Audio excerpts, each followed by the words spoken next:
عبير الشرقاوي والدها فنان ومخرج شهير ومحطات من حياتها وسبب اعتزالها الفن وآخر ظهور لها في السنوات الأخيرة. ولدت عبير الشرقاوي عام 1970 بالقاهرة. هي ابنة المخرج الشهير جلال الشرقاوي والذي توفي عام 2022 عن عمر 88 عاما. تخرجت عبير الشرقاوي من الجامعة الأمريكية قسم المسرح والتمثيل عام 1993.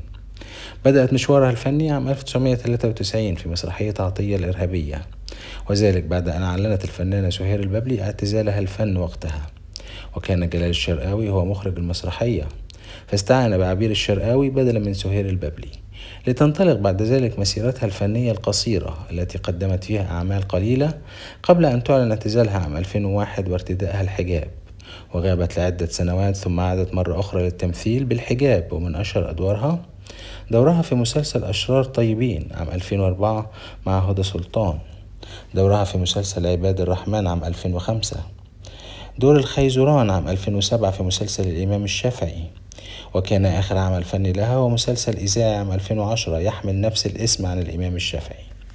وبعدها لم تقدم أي أعمال فنية وتفرغت تماما لأسرتها. تزوجت عبير الشرقاوي مرة واحدة من شخص يدعى طارق المعداوي، وأثمر زواجهم عن 3 أولاد، وبعد عدة سنوات تم الطلاق ولم تتزوج مرة أخرى. نفت عبير الشرقاوي في أكثر من لقاء الشائعة التي ترددت بأن والدها تبرأ منها، وقالت أن هذا لم يحدث تماما. تبلغ عبير الشرقاوي من العمر 55 عاما، والصورة لها في السنوات الأخيرة.